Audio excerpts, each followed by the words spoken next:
Les grands titres de l'actualité de ce jeudi, déjà le 7 avril 2022. José Soucy est avec nous. Bon matin. Bon matin. Bon, je vois que la santé s'améliore. Ah oui, quand même un peu, oui. On s'en va vers le meilleur. Il faut parce Oui. que la patience commence à manquer un peu. Bon. José, d'abord, ce matin, il faut parler de la levée d'état d'urgence sanitaire pour causer des morts, ou qui pourrait causer des morts. C'était dans les nouvelles ce matin, là. C'est le docteur Boileau, qui est directeur de la santé publique par intérim, là, qui a dit que si jamais on devait enlever l'urgence sanitaire, ça pourrait créer des morts. Comment tu interprètes cette citation de M. Boileau? Il faut comprendre le contexte. Là. C'est relativement simple. On est en commission parlementaire pour le projet de loi 28, je pense, parce qu'on veut faire perdurer l'état d'urgence sanitaire jusqu'au 31 décembre, puis après ça, ça pourrait être renouvelé pendant 5 ans, je pense. Je te dis ça sous réserve, mais sauf que le docteur Boileau s'est fait poser des questions, là, puis ce qu'il a dit, c'est que si on levait rapidement l'état d'urgence sanitaire, ça pourrait même tuer. Écoute, je le paraphrase, mais c'est à peu près les mots qu'il a dit. Michel, j'ai de la misère un peu à saisir parce qu'on est la seule province au Canada qui a encore des mesures d'urgence, qui est encore en état d'urgence sanitaire. Pourtant, on n'a pas d'hécatombe en Ontario, en Alberta ou ailleurs. Je veux dire, c'est quand même assez difficilement justifiable de la part du docteur Boileau, là. Puis, je ne sais pas, peut-être tu as vu l'extrait aux nouvelles ou peut-être passé sur les réseaux sociaux. C'est le député de libéral Monsef Deradji, je pense, qui s'est mis à poser des questions au docteur Boileau et il s'est fait interrompre par le ministre de la Santé, Christian Dubé, alors que ce n'était pas son tour du tout de parler.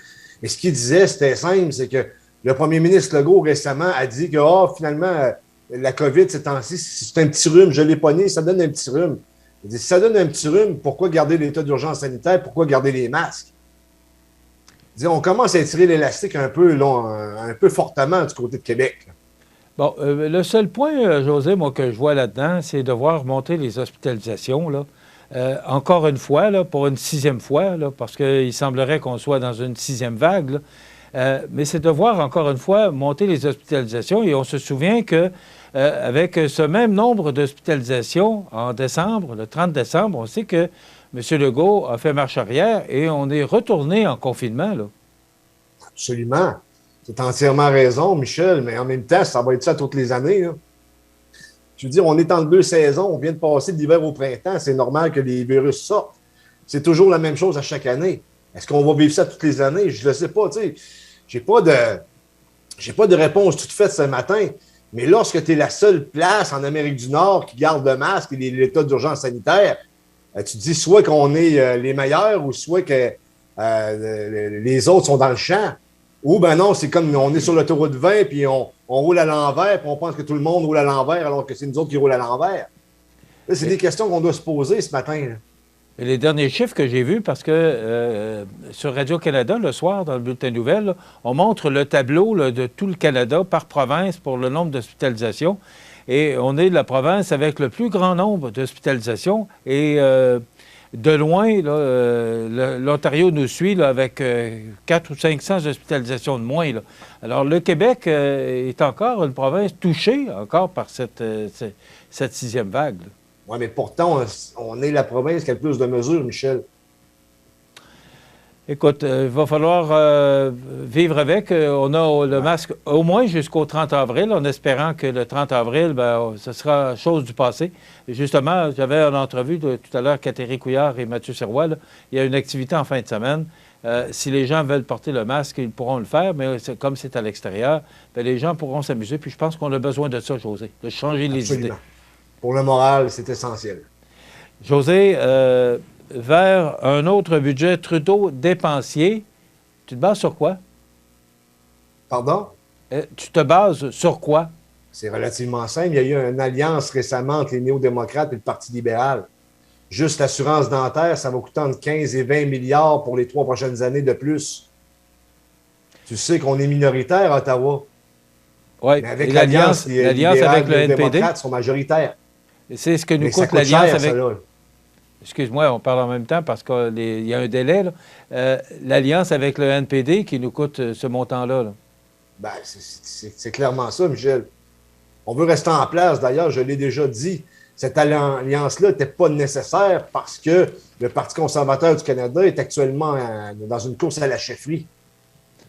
Il y aura aussi de l'argent pour la défense. Et ça, moi, je pense que c'est grand temps qu'on mette ça à l'ordre du jour parce que j'ai écouté un reportage cette semaine, puis je te dirais que le Canada fait piètre performance par rapport aux autres pays de l'OTAN. C'est 1,4 du budget du Canada, alors que ça devrait être 2 Oui, ça devrait augmenter le budget de 10 milliards de dollars par année, si je ne me trompe pas, Michel.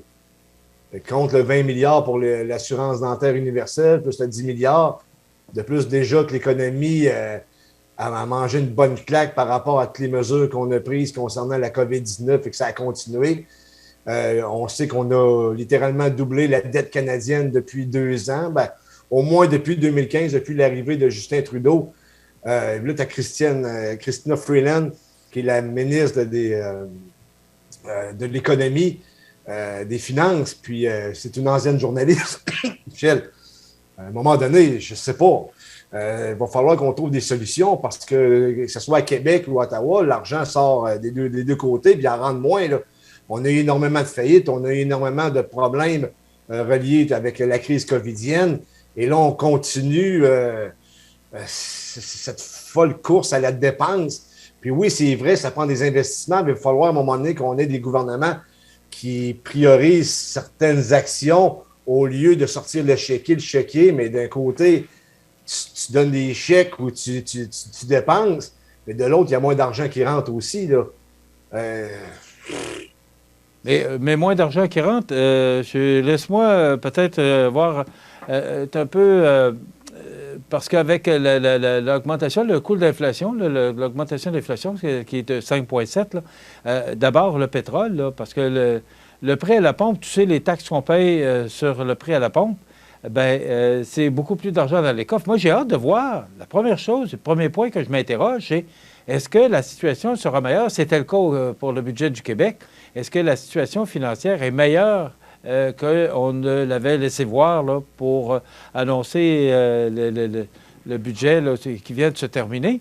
Moi, c'est drôle, je suis confiant que les chiffres sont meilleurs. Mais pour l'avenir, bien là, si on dépense des milliards pour différentes actions, dont l'accord pour... tu l'as mentionné tantôt, l'accord avec le NDD. Dentaire universelle.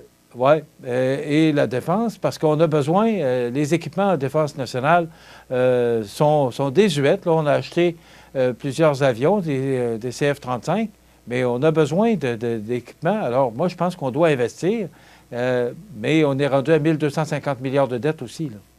Mais tu sais, Michel, là, les fameux F-35, tu te souviens qu'en 2015, Justin Trudeau avait déchiré sa chemise puis il avait annulé l'achat de F-35.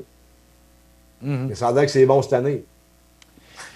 Philippe Gamache du groupe Mallette sera avec nous demain matin à 8h35 dans le cadre de notre émission pour nous parler et nous expliquer en long et en large le budget pour ce qui sera présenté à 16h cet après-midi. J'ai hâte de voir, José. J'ai hâte de voir si on va avoir des surprises. Mais je m'attends, moi, et si je me fie à ce que les journalistes mentionnent, là, oui, on peut s'attendre à un budget dépensier, mais on veut repartir l'économie. Moi, c'est comme ça que je le vois. Alors, il y a peut-être là-dessus des signes encourageants. Ben, il y a sûrement des choses positives, bien entendu. Merci, José. On se retrouve demain pour une autre émission d'information. Pour demain, je vous rappelle que Philippe Gamache du groupe Mallette, là, qui est comptable professionnel agréé, sera avec nous. Alors, on devait vous présenter la chronique santé, mais Daniel Lachance comprendra que demain, la priorité, c'est bien sûr nos revenus et dépenses du gouvernement fédéral. Alors, Philippe Gamache sera avec nous demain à 8h35 et en rediffusion demain soir, bien sûr. Et on reçoit la présidente de la Chambre de commerce de Montmagny, la nouvelle présidente, Mme Alexandra Lemieux, qui sera avec nous et qui viendra nous parler de sa vision pour les 2 prochaines années, de son mandat. Donc, Alexandra Lemieux, présidente de la Chambre de commerce de Montmagny, qui sera avec nous. Voilà, ça complète notre émission pour aujourd'hui. On nous prévoit de la pluie pour les prochaines heures. Passez une bonne journée. À demain.